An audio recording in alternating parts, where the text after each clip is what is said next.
With all the negativity and drama surrounding the Star Wars franchise right now, I thought now was a better time than ever to discuss something positive about the galaxy far, far away that we're all so passionate about, and that's Episode 7, The Force Awakens. The Force Awakens is my favorite Star Wars film to date, and I know that may seem like blasphemy to many fans out there that hail the original trilogy as absolute perfection, but to me, The Force Awakens is the film that I believe captured the true scale, adventurousness, and emotional depth that the Star Wars galaxy offers better than any other Star Wars film to date. Don't worry though, Empire Strikes Back is still my number 2, so I'm not crazy, I promise. I really want to take this video to just explain the amazing things that The Force Awakens pulled off in the midst of a decade-long Star Wars film drought, but I first want to provide the necessary backstory here. Before Episode 7 came out, I was a casual Star Wars fan. I didn't watch the original trilogy over and over, I didn't collect a ton of Star Wars replicas and toys like I do now, and I definitely didn't assemble Star Wars costumes. I watched the first 3 films as a kid a bunch of times with various family members here and there, and I always enjoyed them, but I didn't really go the extra mile and become a die-hard fan like I am now. That didn't happen until December of 2015 when The Force Awakens came out. The anticipation for it was pretty crazy, I'd say, considering there hadn't been a Star Wars film released in 10 years. But I kind of just ignored it all and thought to myself, yeah, I'll go see it, but I'm not as hyped for it as I was for like Avengers 2 or anything. I went into the theater pretty void of any major expectation, and I walked out a huge Star Wars fan. I felt the emotion, I felt the excitement, the characters were exceptional, the performance is great, the visuals and score beautiful, and most importantly of all, I was blown away by the villain Kylo Ren. I've always had a soft spot for a standout villain because I just feel that almost always with a film like this, you need a fantastic villain if your film is going to achieve great things. There's obviously some exceptions to that, but almost every movie in the sci-fi, fantasy, or superhero genres that achieves something all-time great had an all-time great villain. I'll get into Kylo Ren later when I begin to discuss the vibrancy of the new characters The Force Awakens delivers, but before we go down that rabbit hole, I just want to discuss how important this film was for the Star Wars saga. After I fell in love with Episode 7, I decided to go back and rewatch the entire rest of the Star Wars saga in an attempt to better understand the franchise, and also just see if I was undervaluing the greatness of these films, especially the original trilogy. After being captivated by The Force Awakens, I felt I needed to better understand what came before, so I could understand what was coming next. I was of course blown away by Empire Strikes Back and A New Hope, less so Return of the Jedi, but it's still good, and the prequels are, well, the prequels aside from Revenge of the Sith, which I actually really enjoyed. My point here is that I probably never would have done all that if it weren't for the excellence of The Force Awakens. The Force Awakens turned me into a Star Wars geek. It hit me on such an emotional level that I felt I needed to immerse myself further in a galaxy far, far away, so that I could just learn more about what makes this franchise such a long-standing phenomenon. But this isn't to say the franchise was in an excellent place after the prequels concluded in 2005. Sure, there were still the Clone Wars and Rebels, but those weren't exactly appealing to the masses like the films were. But in comes The Force Awakens in 2015 after the Disney buyout, and it delivers $2 billion worldwide, smashing box office records and bringing in a ton of new fans in the process, including myself. I think it's important to note the pressure that was on J.J. Abrams' shoulders to deliver here. The last thing we'd seen was Revenge of the Sith, which again, I really liked, but a lot of people hated. All the prequels are held in pretty low regard by the fans, and rightly so in my opinion, at least for the first 2. Though with all the distaste for the prequels, that led many fans being skeptical of what The Force Awakens would actually offer. When the film came out, it dominated the box office, and it seemed as if the general sentiment was that it was absolutely a worthy installment in the Star Wars saga. The franchise seemed to be back on track. Since then, there seems to be a little bit of a trendy thing going on to hate on the film for its perceived similarities to the original trilogy, New Hope specifically, but personally, I don't subscribe to this opinion. As a new Star Wars fan, I felt The Force Awakens executed everything it intended to, and the plan itself was perfect. Clearly, the plan was to provide something fresh, yet familiar at the same time, which is exactly what happened. Are there similarities? Sure, but at the same time, it's important to recognize that Star Wars needed to get back to its roots, and needed to deliver something that captured the essence and appeal of what made the original trilogy so great, and I feel The Force Awakens absolutely does that. Episode 7 absolutely captures the feel of Star Wars, something that the prequels, which were actually directed by George Lucas, the creator of Star Wars, couldn't manage to effectively do. What The Force Awakens did was revitalize a franchise that clearly needed a remedy to its complex problem. And that problem was the prequel's inability to capture the essence of Star Wars, a problem that The Force Awakens doesn't have because it presents a solution. The solution being offer something familiar yet fresh simultaneously. Part of what makes Star Wars exceptional is the characters. I'd say this is maybe the biggest aspect of Star Wars that separates the franchise from almost any other sci-fi franchise in existence. This galaxy is so full of life and so full of complex characters that it never ceases to make the viewer feel like they're actually going on an adventure to a galaxy far, far away. Part of what drives the massive fandom here is our attachment to these characters that connect with us in one way or another, whether it be through their complex nature as a villain, their moral complexity, or their unabated heroism. These rich, extremely memorable characters are our lenses through which we see this crazy galaxy far, far away. The original trilogy delivered us a plethora of great characters. Even the prequels managed to deliver us a few great ones, all the while providing backstory to some of our favorites from the original trilogy. The Force Awakens continues one of the major strengths of Star Wars by delivering us a handful of truly excellent characters that fit in very nicely within this universe. Considering Rey as our hero, our protagonist here, it makes sense to start with her. Many have stated that Rey is a bit of a Mary Sue. Well, to me, I don't completely share this belief, but I will admit that she does grow into her powers quite quickly in the final act of the film. Despite that though, I love Rey, and I think Daisy Ridley was the perfect choice for this role. What I like about her is that she's holding on to the past. She's unwilling to let go of those that have already left her behind, and because of this, she can't fully become who she's meant to be. Despite her conversation with Maz, she's just not willing to embrace moving forward with her life. She's more than content sitting on Jakku for a past that's long gone. It's not until she's forced forward that she embraces it, and clearly once she embraces it, we see the potential of her power. But I don't feel Rey is OP or anything. I just think she comes into her own a tad bit too quickly, but it's not like she's just that much stronger than everyone else around her. She beats Kylo, but we have to remember that he was wounded pretty badly and he underestimated her. Despite all that, I found Rey to be an excellent protagonist because she feels different, separate from Luke Skywalker. Luke craves adventure and heroism. Rey does everything she can to stay on Jakku to wait for her parents. She runs away from adventure, while Luke runs towards it. Even so, Rey is an extremely easy character to root for because she's likable despite her flaws, and Daisy Ridley's performance is simply charismatic. Finn and Poe were also two new supporting characters that I like quite a bit. Poe doesn't actually have much development in this film, but I liked his charm and charisma a lot regardless. I'll have to wait to discuss his growth as a character for a potential Last Jedi video essay, because that's where he actually gets significant screen time dedicated to his development. Finn, on the other hand, is particularly interesting, because we hadn't seen the stormtroopers humanized before.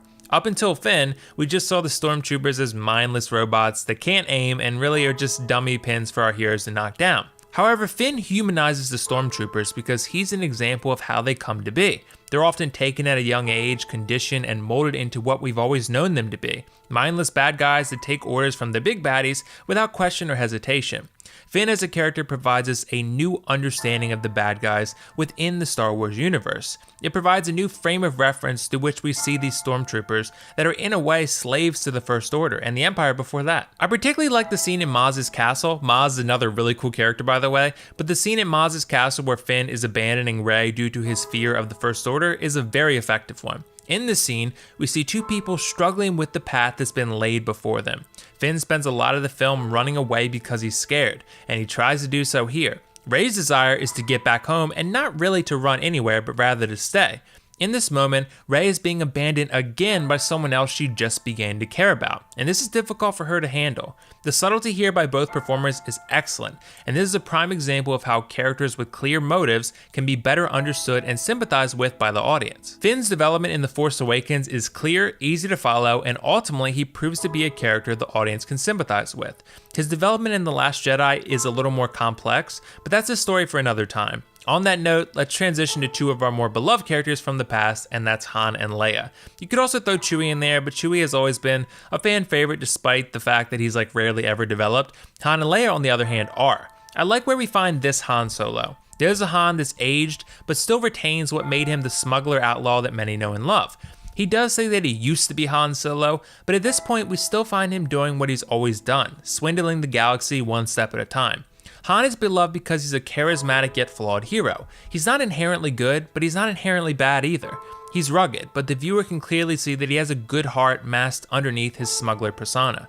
I liked how the character has evolved in the 20 years since Return of the Jedi, but I also like how he feels exactly like the film feels, familiar yet different. He's still honest to the characters we perceive as good, and a dishonest trickster to the ones we perceive as bad. His morality lies somewhere in between, but we can't help but become attached to him, just as we did back in the original trilogy. Leia is a character who gets a little bit of development, but she's mostly the same character that we know from the original trilogy. She's calm, composed, in command, and ultimately is the general as always. She doesn't fight the battles, she directs them. I've always liked Leia, but I think part of what makes her and Han so interesting in this specific film is not only the fact that they've been apart for so long, but that their son is in fact the one causing all this trouble in the galaxy. They're distraught over what their son has become, and part of the mission at Starkiller Base is retrieving Ben Solo and bringing him home. The familiar element has always been a huge part of Star Wars, and it's on full display in this film where, once again, we're getting a little bit of the old transformed into something new, within a new context. And now we finally arrived at my favorite character, Kylo Ren. Kylo Ren is a character that's a little bit controversial, I'd say. Some feel that he's a poor man's Darth Vader, an imitation of an iconic villain that never quite reaches that level of villainy, but I still believe that position misses the point. Kylo Ren is not Darth Vader, despite his best efforts to be Darth Vader. What makes Kylo Ren a compelling villain is that he does villainous things, but there's always that clear conflict within him that makes the viewer feel that he can be redeemed. Some villains are just evil, they do bad things for bad reasons, and they're not really sympathetic. Kylo is not one of those villains. He does some evil stuff in The Force Awakens, but the more we see him, the more we understand what exactly he's looking to achieve. What I see in Kylo Ren is a young kid desperate to prove himself in ways that ultimately prove quite destructive to the rest of the galaxy. He reminded me of Loki in that way, his desperation to prove himself, working for a cause that he believes will elevate him to the status he rightly deserves. Ben Solo has Skywalker blood within him, and with that comes massive expectations. The nephew of Luke Skywalker, the grandson of Darth Vader, he's desperate to prove himself, and that conflict within continues to build to a point where even Kylo himself begins to question whether what he's doing is actually right. He questions himself a few times in this film, and this is not something we saw from the original trilogy, not until the very end at least. We saw it from Anakin, but it was done in a far less interesting way. With Kylo, it feels like genuine conflict that tortures his soul. We also shouldn't overlook the fact that he's an excellent pure villain as well. He does some really badass stuff that establishes that he is extremely powerful and is clearly not messing around. The film makes a deliberate attempt to show you this in the beginning when he kills Lord Santeca and he freezes Poe, and later on when he interrogates Poe for information. There's also the scene where he calmly force freezes Rey and then interrogates her as well. Kylo Ren is simply a badass villain, and you add in the layers and internal conflict, and you have a super well-rounded character. He's my favorite Star Wars character to date. All these characters were interesting in part because they have a lot of ambiguity surrounding them. Based only on what we know in The Force Awakens, there's a lot of mystery surrounding the core cast that helps make these characters so compelling. Who were Rey's parents and where did they go? Why did they leave her on Jakku? Why does Kylo listen to Snoke? Who is Snoke for that matter? Who were Finn's family members and how did he get taken? Why is he just running now? How did the First Order in general get so powerful? What is their overall end goal? Who are the Knights of Ren? Why is Poe so excellent as a pilot? Where did he come from? Where has Han been all this time? J.J. Abrams is notorious for not answering key questions you may have, because it seems as if it makes the characters more intriguing as fan theories emerge. Part of the reason The Last Jedi let many down is because the answers to a lot of these questions weren't as rewarding as many hoped. I think that pretty much wraps up my thoughts on the characters, so now I want to discuss the actual movie itself and what it has to offer. Let's start with the pacing. It's excellent. When watching The Force Awakens, I felt like I couldn't miss a single moment because something crazy could happen at any moment. There's a lot of adventure packed into this film, and it never actually feels like there's too little or too much of it. There's enough downtime to understand the characters, what they want and where they're going, and there's plenty of other action to satisfy viewers who are there for sci-fi excitement. Star Wars has traditionally been paced in a way that allows ample time for the characters to travel around to multiple planets in an effort to make the galaxy feel grand in scale.